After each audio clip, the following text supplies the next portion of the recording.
What's up guys? Sa video na ito, ituturo ko sa inyo ang full step-by-step tutorial kung paano gumawa ng GoTime account at paano ito i-verify.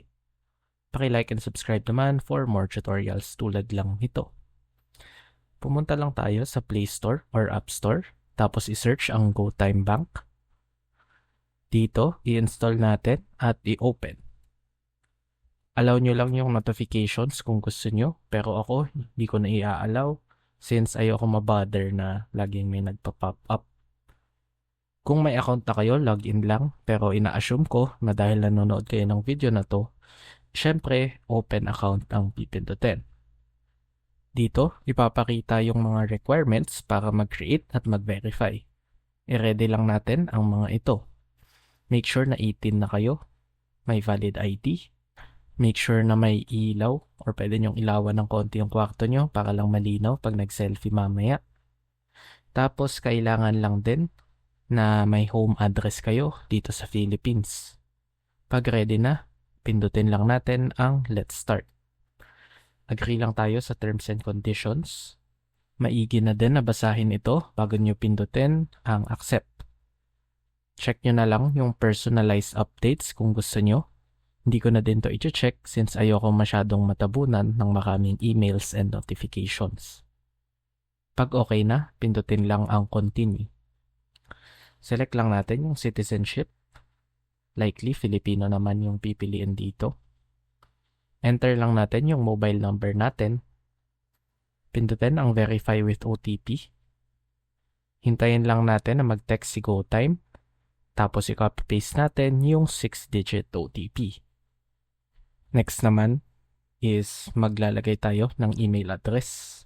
Kung wala pa kayong email address, meron din akong tutorial yan. Check nyo na lang yon. Next naman, pag okay na, pindutin lang yung next. Tapos continue lang natin ito.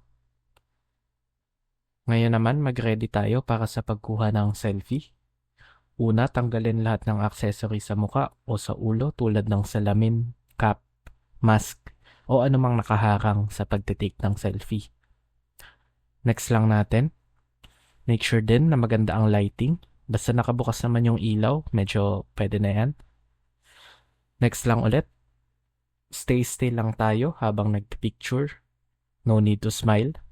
Magkakaroon ng oval sa selfie. Make sure lang natin na i-fit natin yung ulo natin sa shape na yon. Pag ready na, pindutin lang ang take a selfie. Pagtapos na, magsasabi na verified na ang selfie natin. Dadalhin naman tayo dito sa ID verification. Pumili lang tayo dito sa kung anong klaseng ID ang gagamitan natin. Ang best and recommended for fastest verification is the national ID. Kung wala naman kayong national ID, pwede nyong gamitin yung mga other available IDs tulad ng Philippine Passport, Driver's License, UMID, Postal ID, Voter's ID, PRC, and SSS. Para mas mabilis, pipiliin ko ang national ID. Baka front and back ang ipascan sa inyo, depende sa pinili nyong type of ID. Pero dahil national ID ang pinili ko, ang pinapascan lang sa akin is yung QR code na nasa likod ng ID. Kita dito na bine-verify na agad yung identity ko at you're verified na agad. Address na lang yung next na hinihingi. Hindi ako sure pero ine-expect ko na pag ibang klase ng ID ang ginamit nyo, baka ipa-fill up pa kayo ng basic information tulad ng pangalan, birthday at iba pa. Fill up nyo lang yun tapos makakarating na din naman kayo dito kung saan hinihingi na ang home address. Fill upan lang natin itong home address. Pag nasa barangay section na kayo, mag-search lang kayo ng barangay nyo at automatic na din i-fill up yung city and province. Pagtapos na, pindutin lang ang next. Select lang tayo which industry do you work in. May student option din naman dito kung hindi pa kayo working. Hanapin nyo na lang, mag-scroll kayo hanggat makita nyo. Pindutin lang ang next pagtapos na. Select lang din natin ang occupation. Pag wala sa naunang tatlong sagot, pindutin lang yung other. Tapos pindutin ang next. Piliin din natin ang ating main source of income, kayo na bahala. Piliin nyo kung ano yung nag-fit o nag-a-apply sa sitwasyon nyo. Tapos pindutin lang ulit ang next. Para sa tax of residency naman, malamang Philippines. Not unless dual citizen kayo or siguro pag OFW. Next lang natin, then pindutin ang confirm. Ngayon naman, kailangan natin mag-create ng passcode. Bawal dito yung birthday format. Bawal din yung pare-parehong number. For safety ito ni GoTime. So, pag nag-error, gumawa lang kayo ng panibagong password na maaalala nyo pero medyo komplikado or may kakaibang pattern yung paggawa nyo ng passcode.